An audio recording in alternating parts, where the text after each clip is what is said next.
ಎಲ್ಲ ಫ್ರೆಂಡ್ಸ್ ಎಲ್ಲರಿಗೆ ನಮಸ್ಕಾರ. ಕನ್ನಡ ಲೈಫ್ ಸ್ಟೋರಿನಿಂದ ಪ್ರತಿಯೊಬ್ಬರಿಗೆ ತುಂಬ ಧನ್ಯವಾದಗಳು. ಥ್ಯಾಂಕ್ ಯು ಸೋ ಮಚ್ ಇನ್ವಾರ್ಸ್. ಹುಡುಗರು 30 ವರ್ಷವಾದರೂ ಮದುವೆಯಾಗದೇ ಇರುವುದಕ್ಕೆ ಕಾರಣವೇನು?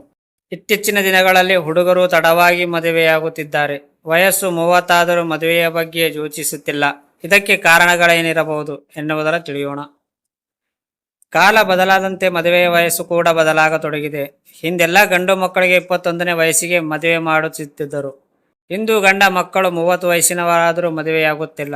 ಮನೆಯಲ್ಲೇ ಮದುವೆ ಮಾಡಿಸಲು ಸಿದ್ಧರಾಗಿದ್ದರೂ ಕೆಲವು ಹುಡುಗರು ತಮ್ಮ ಹೆತ್ತವರ ಸಲಹೆಯನ್ನು ಲೆಕ್ಕಿಸದೆ ಮದುವೆಯನ್ನು ವಿಳಂಬಗೊಳಿಸುತ್ತಿರುವುದು ಏಕೆ? ತಡವಾಗಿ ಮದುವೆಯಾಗುವುದು ತಪ್ಪೇನಲ್ಲ. ಮದುವೆಯ ಬಗ್ಗೆ ಪ್ರತಿಯೊಬ್ಬ ಅಭಿಪ್ರಾಯಗಳನ್ನು ಭಿನ್ನವಾಗಿರುತ್ತದೆ. ಅದರಿಂದ ಹುಡುಗರ ಇಂತಹ ನಿರ್ಧಾರಗಳ ಹಿಂದಿನ ಕೆಲವು ಕಾರಣಗಳು ಅರ್ಥ ಮಾಡಿಕೊಳ್ಳಲು ಪ್ರಯತ್ನಿಸೋಣ. ಸೆಟಲ್ ಆಗಲು ಸಮಯ ತೆಗೆದುಕೊಳ್ಳುವುದು. ಹುಡುಗರು ತಡವಾಗಿ ಮದುವೆಯಾಗಲು ಆರ್ಥಿಕವಾಗಿ ಸಬಲರಾಗಿರುವುದು ಮುಖ್ಯ. ಇಂದಿನ ದಿನಗಳಲ್ಲಿ ಪ್ರತಿಯೊಬ್ಬ ಹುಡುಗನ ಮೊದಲ ಗಮನವು ತನ್ನ ವ್ಯಕ್ತಿ ಜೀವನದ ಮೇಲಿರುತ್ತದೆ ಮತ್ತು ಅವನು ಮದುವೆಯಾಗುವ ಮೊದಲು ಉತ್ತಮ ಉದ್ಯೋಗ ಅಥವಾ ವ್ಯವಹಾರದಲ್ಲಿ ತನ್ನನ್ನು ತಾನು ನೆಲೆಗೊಳಿಸಲು ಬಯಸುತ್ತಾನೆ ಮತ್ತು ಆರ್ಥಿಕವಾಗಿ ಸದೃಢವಾಗಿದ್ದರೆ ಭವಿಷ್ಯದಲ್ಲಿ ಯಾವುದೇ ರೀತಿಯ ಸಮಸ್ಯೆ ಆಗುವುದಿಲ್ಲ. ಜವಾಬ್ದಾರಿಗಳನ್ನು ತೆಗೆದುಕೊಳ್ಳುವುದು. ತಿಳುವಳಿಕೆ. ಸಣ್ಣ ವಯಸ್ಸಿನಲ್ಲಿ ಮದುವೆಯಾದರೆ ಹೆಂಡತಿ ಮಕ್ಕಳ ಜವಾಬ್ದಾರಿಯನ್ನು ತೆಗೆದುಕೊಳ್ಳಬೇಕಾಗುತ್ತದೆ.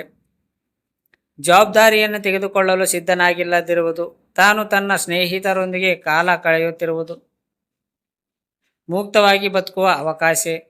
ಮದುವೆಯ ನಂತರ ಹುಡುಗರ ಸ್ವಾತಂತ್ರ್ಯವಾಗಿರುವುದಿಲ್ಲ ಎಂದು ಹೆಚ್ಚಿನವರು ಭಾವಿಸುತ್ತಾರೆ.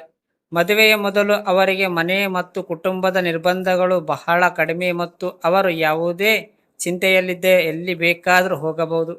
ಅದಕ್ಕಾಗಿಯೇ ಇತ್ತೀಚಿನ ದಿನಗಳಲ್ಲಿ ಹುಡುಗರು ತಡವಾಗಿ ಮದುವೆಯಾಗುತ್ತಿದ್ದಾರೆ.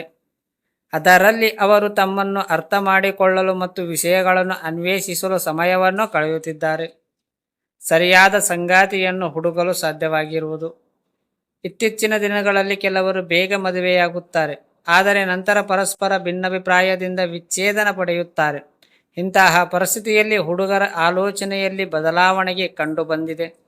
ಅದರಿಂದ ಹುಡುಗರು ತಡವಾಗಿ ಮದುವೆಯಾಗಲು ನಿರ್ಧರಿಸಿದ್ದಾರೆ. ಇದರ ಪ್ರಯೋಜನವೆಂದರೆ ಅವರು 30ರ ನಂತರ ಆಯ್ಕೆ ಮಾಡುವ ಸಂಗಾತಿಯಾಗಿದ್ದರೆ ಆ ಹುಡುಗ ಕೂಡ ಪ್ರಬುದ್ಧಳಾಗಿದ್ದಾಳೆ, ಜೊತೆಗೆ ಇಬ್ಬರ ನಡುವಿನ ತಿಳುವಳಿಕೆ ಕೂಡ ಚೆನ್ನಾಗಿರುತ್ತದೆ ಎನ್ನುವ ಉದ್ದೇಶ. ಫ್ರೆಂಡ್ಸ್, ಈ ಸ್ಟೋರಿ ಕೇಳಿದ ಪ್ರತಿಯೊಬ್ಬರಿಗೆ ತುಂಬ ಧನ್ಯವಾದಗಳು. Thank you so much ಇನ್ವಾರ್ಸ್.